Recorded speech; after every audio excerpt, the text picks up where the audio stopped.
Creativity knows no bounds. One man's trash can become another man's treasure.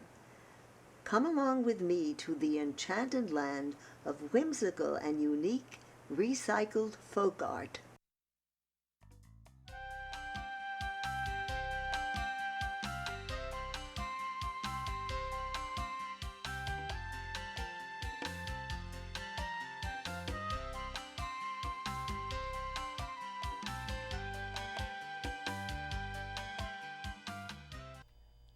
Imagine the possibilities for items considered no longer useful, destined for the trash.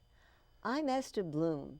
You will be inspired today by our guest, award-winning artist Rodney McCoubrey, to relearn the 3 R's: reduce waste, reuse material, and recycle, as we tour his unusual studio.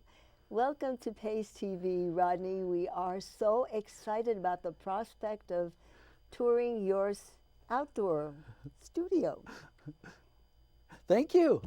It's a pleasure to be a part of your creative process, and a privilege. Well, thank you. Rodney, at what point in your life did you decide to become an artist? Well, I'd want to believe it started when I was born, right after the womb, but I think most consciously it was probably when I was 9, 10 years old, and I had watched my father, who was really creative and built all the additions to the house, and you know, it started at a young age, and it's just continued to evolve ever since then. Well, have you done things other than working with recycled trash? Yeah, I think one of the neatest things that happened would have been about 14 years old. In high school, I started, I got introduced to clay, and I kind of grew up with clay as my number one partner. I was a potter, and I learned all the aspects of clay when I was young, and then right from high school I went in to be a production potter for almost 8 years of my life, and it just evolved from there. Well, did you work in the States, or did you travel a good deal? Well, the neat thing about pottery, it's a universal language. So I was one of those guys. I called the disease I had gypsy feet, and the only way to heal them and scratch them was to travel.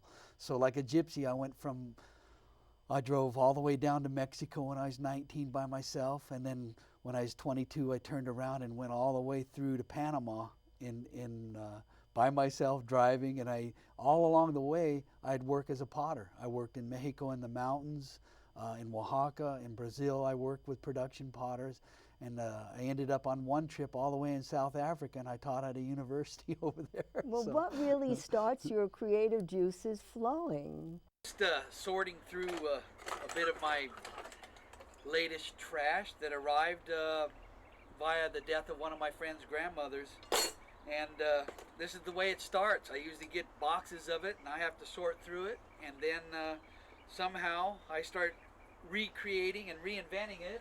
And as you look over here, some of my new shoreline birds, and parts of these are made with the cutlery here, as you can see, and some bottle caps, and we've got cheese graters and meat grinders. We got pieces of fencing, and also I like using garden tools here. Here's an old piece of a tortilla press, fan shrouds.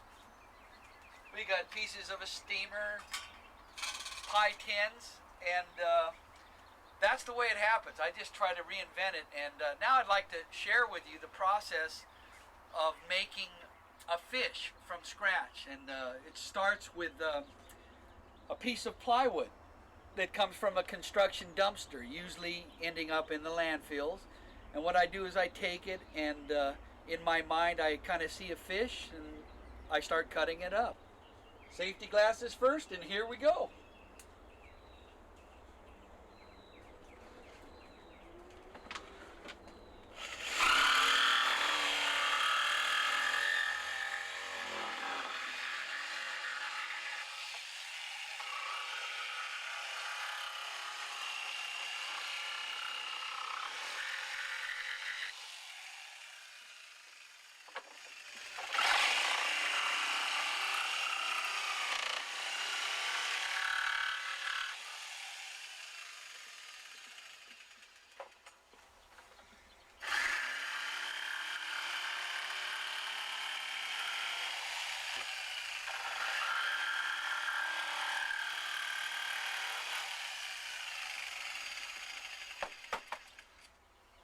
to put a nice base coat on here.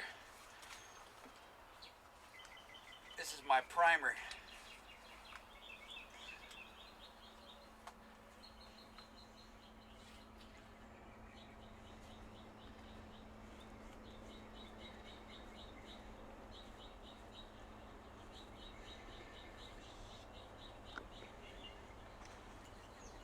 What I consider a good coat of primer, not really concerned about how thick it is, if it's dripping or everything, because I enjoy having the texture.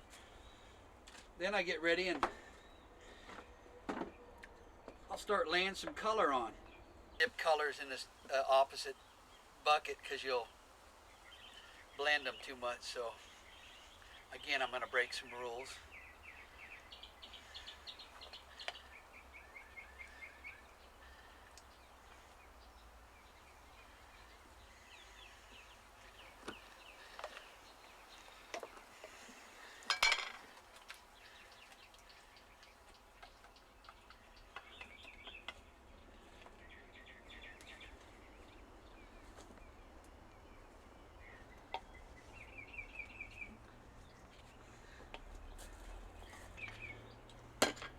I usually allow this to dry, and what really defines the next step is when I put an eye on a fish. And I have one over here that I did a while ago. Now I'll just grab this one here. Some pieces of aluminum siding off of some old campers that were getting tore apart.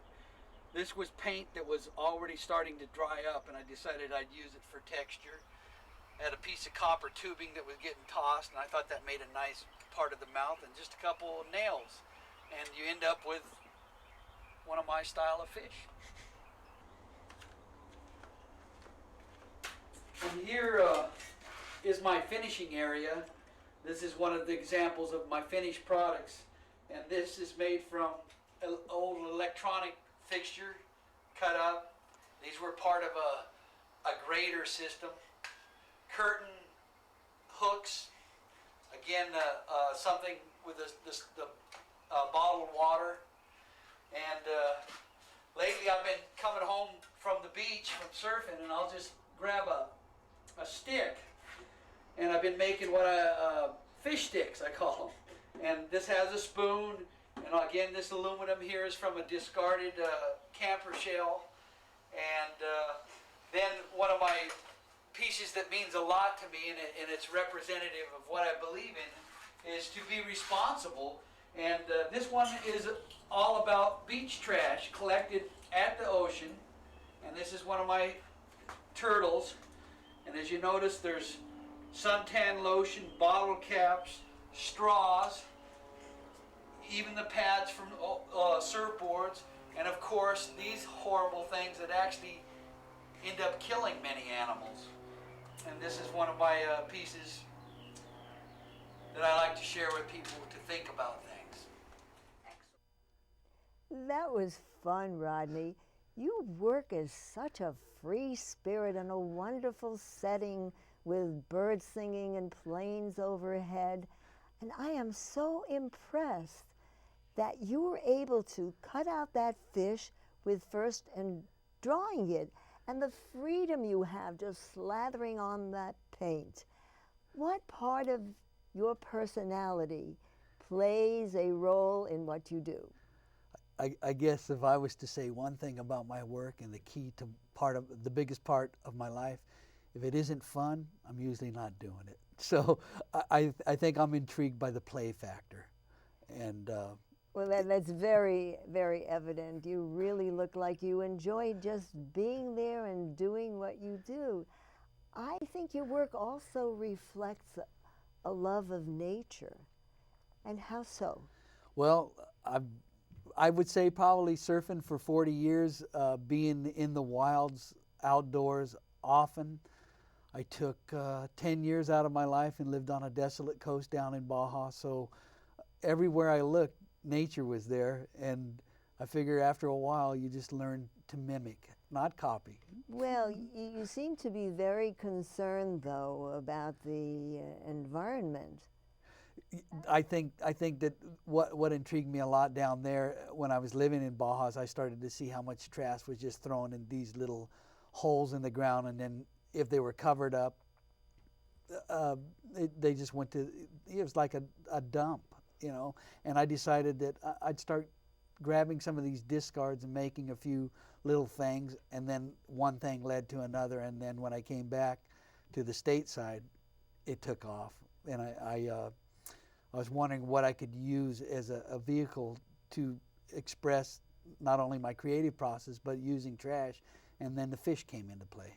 Well, you're very fortunate to be in a setting like San Diego. What would you do if you had to be confined to a studio and the weather had no inspiration for you?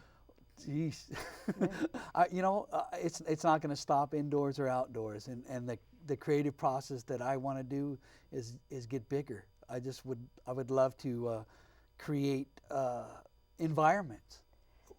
Well, I'm really intrigued by your philosophy, and I'm wondering if you have passed this on to the younger generation, and also, have you ever worked on a piece that touched you and in a very, very special way? Yes, I collaborated on this piece with another artist, my 11-year-old daughter. She and I together created this piece that we entered into the Del Mar Enviro Fair, and with grace won first prize. It has a lot of symbolism in it via the earrings that we were given from a trash heap. And it's about humanity, men and women getting along together. It's about the moon and the sun, that it still comes up and shines and takes care of us. And it's about the earth here. We wanted to symbolize things that meant a lot to us. And of course, the Triple Heart was one of the most important things, because without the love, none of it means anything. And then we got to the very end, and we had all the colors, we had all the design, and we had to figure out how to sign it. And she said, "I don't want to write my name, Dad." And I go, "Well, I don't either. How could we make this happen?" And we took our hands, and we squirted paint over them, and we ended up signing this piece with her hand and my hand. In an artist's life, there are certain pieces that evoke a lot of sentiment and emotion. This being one of my most powerful pieces up to date. For all of these pieces that you're looking at are remnants that were given to me from the people that were cleaning up after the fires. And I guess it would be summed up in a word or two that I wrote for this piece, and it says, "Please take a moment to reflect. Almost all the objects in this altar are survivors of the San Diego fires of 2003. It is a sacred remembrance for all those who suffered, for all those who survived, and for those precious few who lost their lives." How wise of you to have created something like that, Rodney. We tend to forget too soon what adversities others suffer.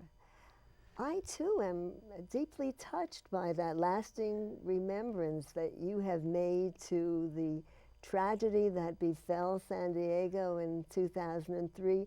It's such a departure from your whimsical, frivolous things that you create. I think that living the truth of who you are and what you feel is so important in your work, and to create a communal grievance point where everyone that lost and everyone that was affected, I think they're just important pieces to do. They're hard because they really test you, but when they're done, and they really help people out. So I wouldn't be surprised, and of course this is a rather personal question to ask, but I bet that you wept along the way in the creation of that. Yeah.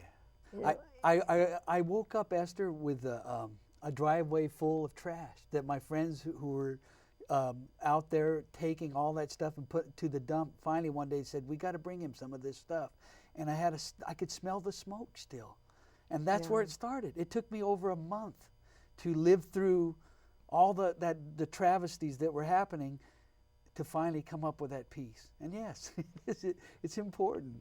Yeah, and I think the fact that you have it hanging on your premises is a reminder as you pass it each time that the things that may have happened that distress you seem so unimportant in the relative scheme of things. Well, we look in nature, and there again, a seed falls in the ground, a sprout starts, the flower is growing, and then it dies. That is so That is life. true. That is true. Well, we always think of that when we want to explain death to children in particular. Exactly. You know, we are really the sum total of our life's experience. And who or what was the greatest influence in your life? Number one was my mother, who at a young age taught me to always speak my heart and never be afraid of it. And my father, who taught me about being a human being and being open to every age human being and treating everyone as an equal. He was a master craftsman, and from watching him all my life as a child, I learned about crafting. Although he was a perfectionist, I became a master at imperfection. And both of my parents have passed away from cancer. And part of the grieving process for me was to do something to never ever forget who they were in my life. So I took the time and I put together these two altars that are above me, and they show pictures from my childhood and have special meaning, as they were truly two of the most inspirational people of my life.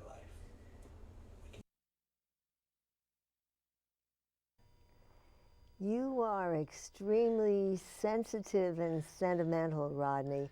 Are these essential qualities for creativity?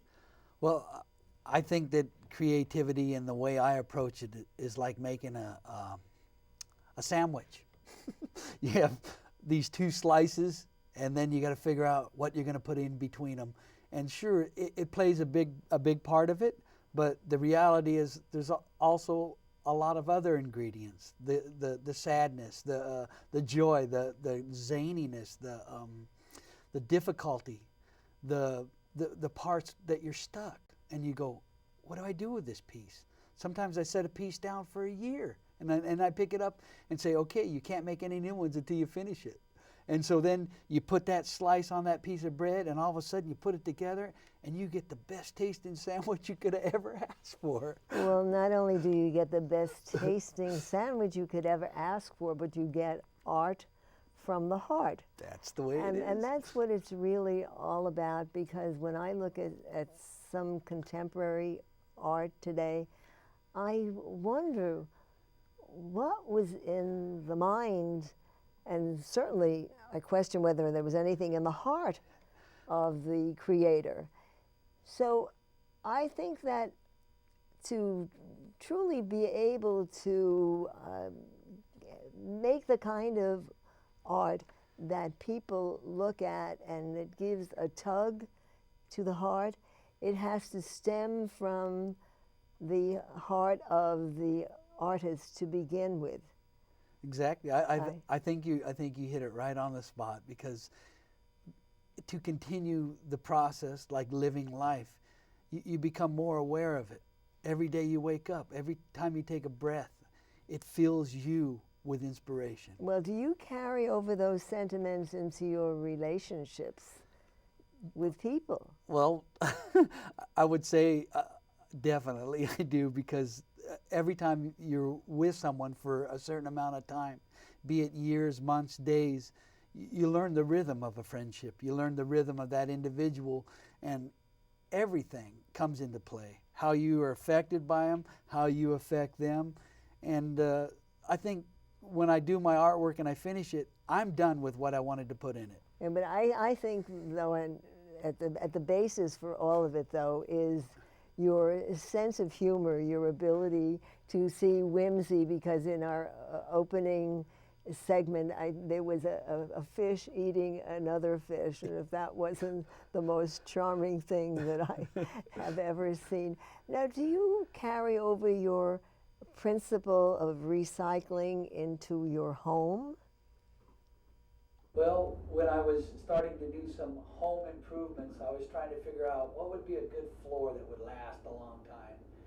And then I discovered that every day at the factories that cut out sink and countertops, they throw away this incredible amount of stone.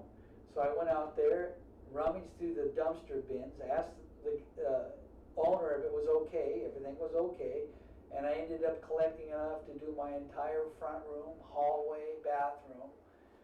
And then I thought, well, what would be a nice way to take the front room and the kitchen and segregate them? And so I used this old window here that was getting thrown out. And then I wanted to add color and texture in this kitchen to make it fun. And I went to one of my friends up in San Luis Obispo that makes handmade tile, and he gave me all of his rejects. And this is the result, again, of real recycling. Yes, I believe in it. It takes great imagination to create something attractive from disposable goods, and you have certainly shown us the way. What do you foresee for yourself in the field of art? Well, my vision is to, I'd like to create workspaces like offices, and I guess I've been thinking about waste management. What a great place to start. Like, they would let me go out there in their backyard, in their dumps, and redecorate their office. And maybe even hold contests where they changes every month, where a new artist comes in and does art from trash, but really creatively and nice for an office. Another thing that's been really in my mind and in my psyche is I'd love to do a restaurant. I'd love to do a fish restaurant, something that where you start from the water up and just bring it to life with fun. And again, using all recycled materials from that environment or from the area that you're creating from. Well, you had mentioned earlier something about having won a prize at the San Diego Enviro Fair. Yeah. Now, does San Diego do anything to encourage that kind of? Well, I think there's too few at this time venues that support that kind of creative art from trash, from let's say 85% recycled materials. I know I've heard up in San Francisco and Northern California, they actually have grants that are given to these people to go live at dump sites and create art from trash, and then they hold exhibitions for these people. And I think that somehow San Diego's just got to get on a board and be the new leader in this. Well, maybe this will be the start of it. I'm curious about this base or this stand that your work of art is on.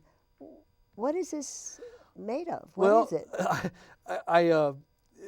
Being a surfer and traveling a lot down in Baja, I always see the floats that come that hold the nets and lobster traps and stuff, and then when they get washed in the sea, they're just laying there on the beach. So I've been collecting all these buoys and floats for years, and now I'm just starting to integrate them.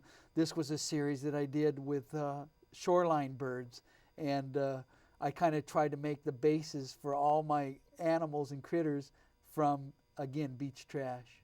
Well, if I may interject some of my own creativity, I'm looking at this and thinking with that hole that's in there, if you could put in one of those vials that come from medication that we tend to toss, and you inserted that in there and then used it as a vase for some flowers. Uh-oh. There you are. We could form a partnership. I see my disease is growing. Yes.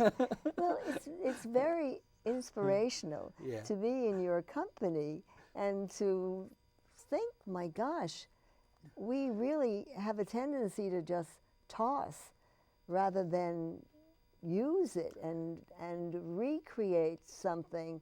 And I certainly hope that this is an inspiration to our viewers to think more than twice when they toss something on trash day. Yes, yes. I think you hit it right on the nail. I think Yeah.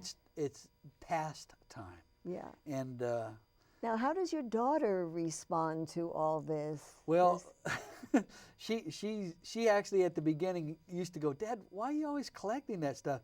Now, being an artist herself, she has a different vision, and she looks at a piece of something lying on the ground. She goes, Dad, this would make the greatest fisheye. Or, Dad, you could use this in the center of one of your altars or something like that. And one of the things she did, she came out to my studio one day, and she walked into the shed where I keep all my paints and my tools, and she says, Dad, would you mind if I write something on your chalkboard? And I went, go ahead, it's up to you. And I turned my head and went back to work, and I came back and I said, well, what did you write? And what she wrote pretty much sums up my philosophy in life and as a recycled artist.